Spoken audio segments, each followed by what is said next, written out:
안녕하세요. 시쓰는 한효진입니다. 저는 오늘 미래 씨에게 아직 보내지 못한 편지를 읽어보려고 합니다.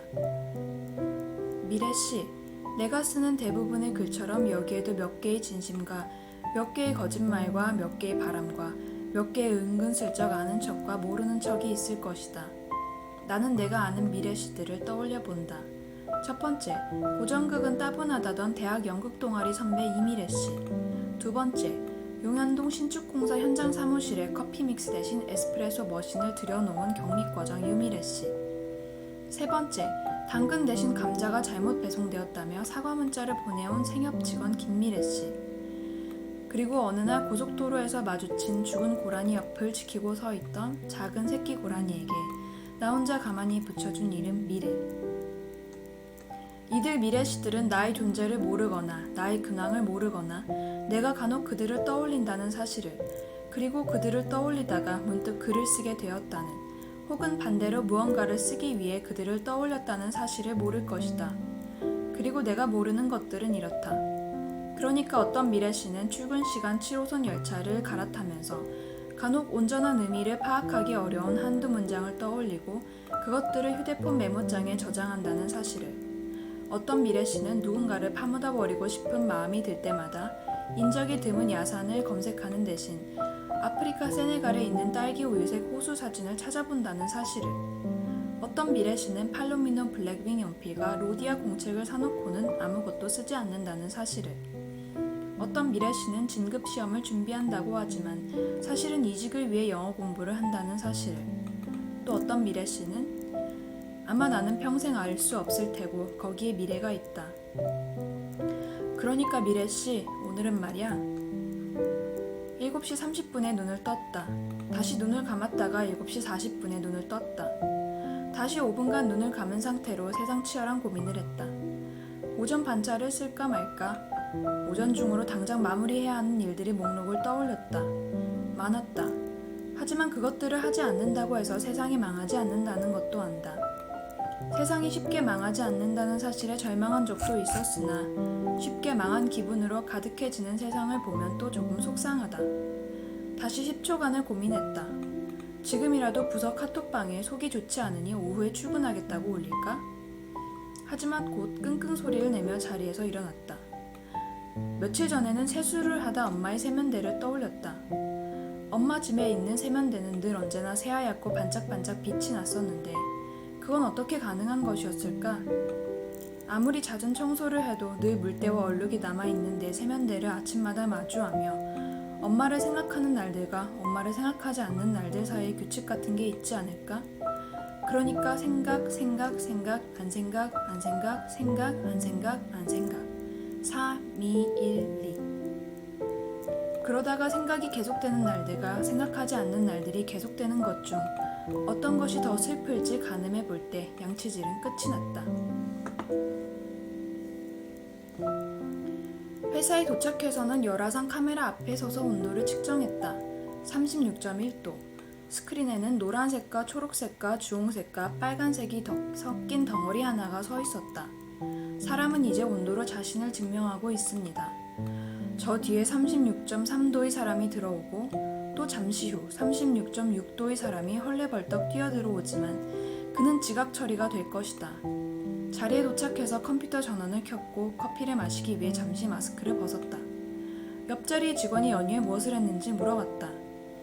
그러니까 정말 궁금해서 묻는 것은 아니고 아침에 무슨 말이라도 한마디 건네기 위해 직장인들이 돌려쓰는 몇 개의 레퍼토리, 오늘 날씨, 오늘 회의, 오늘 점심, 주말 일정 등등이 지겨워질 즈음 우리에게는 나라에서 허락한 몇 개의 연휴가 있고 연휴는 언제나 너무도 빨리 지나가지만 그래서 다시 어김없이 회사에 출근했을 때 건네는 인사말로서 지난 연휴에 안부만한 것이 없다. 나는 다시 마스크를 찾아 썼다. 네, 뭐 똑같죠. 대리님은 연휴 잘 보냈어요? 그는 벌초라는 말을 잊어버렸다. 그 뭐죠? 그거요, 그거 했더니 허리가 너무 아프더라고요. 풀 정리요. 풀 정리라니 그건 어떤 일일까? 풀을 가지런히 정리하는 일. 예쁘게 부탁해요 라고 풀이 말을 걸어온다면 인간은 뭐라고 답할 수 있을까? 요즘 유행하는 스타일로 해줄게. 조금만 기다려요. 오전에는 3개의 보고서를 검토했고 타당성이란 말을 여러 번 입에 올렸다. 점심에는 테이블마다 투명 칸막이가 달려있는 구내식당에서 육개장과 어묵볶음과 무조림을 먹었다. 구몬 선생님에게 이번 주에게도 수학 숙제를 하지 못해 죄송하다는 문자를 보냈다.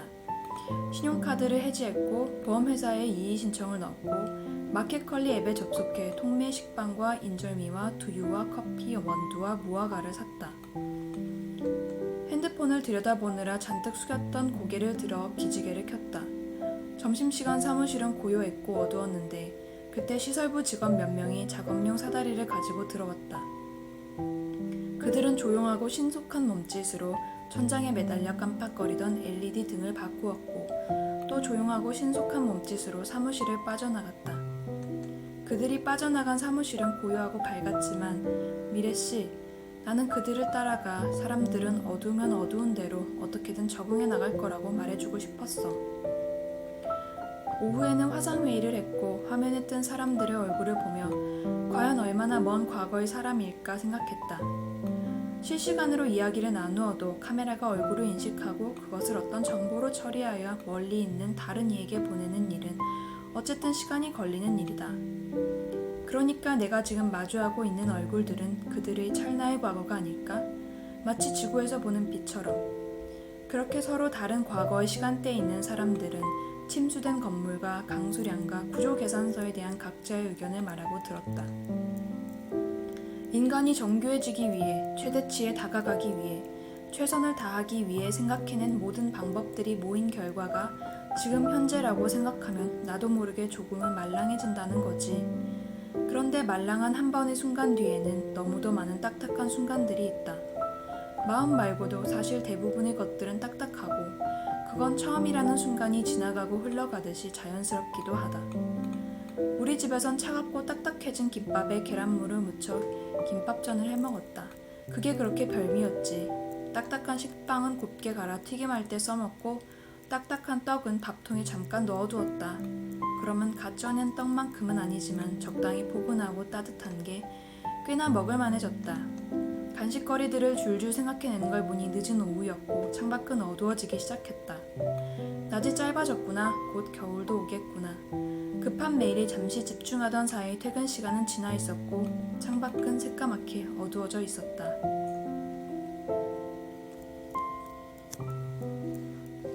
늦은 밤에는 읽던 책을 덮어놓고 산책을 나섰다.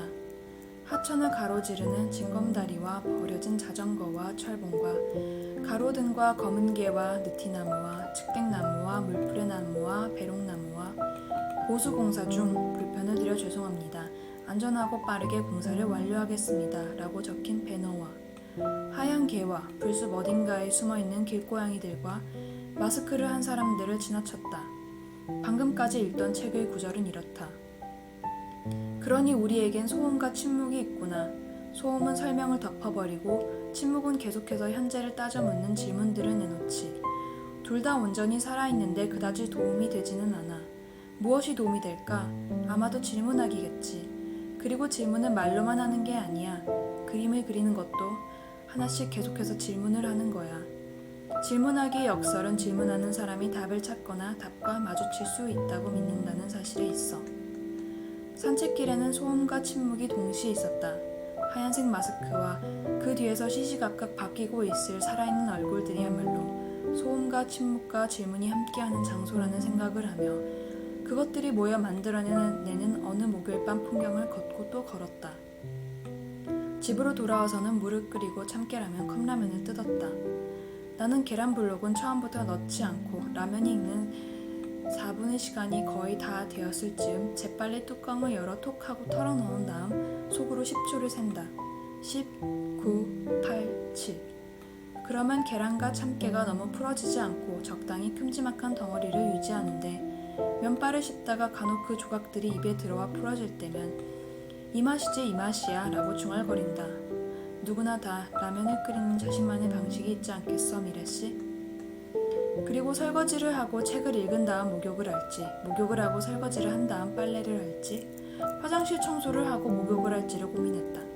이 글은 A4 용지 3페이지가 될 수도 있고 300페이지가 될 수도 있다. 나는 그 모든 것들을 할 수도 있고 하지 않을 수도 있고 하면서 코트니 바넷의 Before You Gotta Go를 들을 수도 있다. 생활은 이렇게나 복잡하다.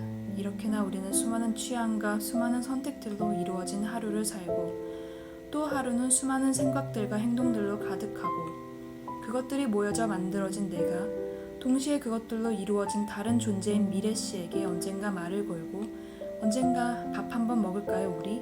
약속을 하고 언젠가 그 약속을 진짜로 지키고 후식으로 메로나 어떠세요? 저는 언젠가 샌프란시스코에 간다면 금문교에 서서 커피를 마시고 싶어요 라는 의미 없는 하지만 언제고 이루어질 수도 있는 이야기들을 늘어놓는 하루가 오기를 그 미래가 지금이 되기를 기다리겠지. 그러니 아무리 예측하지 못한 변수들이 지금 현재를 흔들어 놓더라도 사상 초유의 다시 돌아갈 수 없는 파괴된 일상 이런 말들이 주변에 가득하더라도 또 너무 많아서 점점 무뎌질지라도 미래씨 당신이 지금 여기 어딘가에서 자신만의 하루를 살고 있다면 그것만으로 괜찮지 않을까? 다시 처음으로 돌아가서 이 글은 몇 개의 진심과 몇 개의 거짓말과 몇 개의 바람과 몇 개의 은근슬쩍 아는 척과 모르는 척과 어떤 미래 씨의 하루로 이루어져 있다.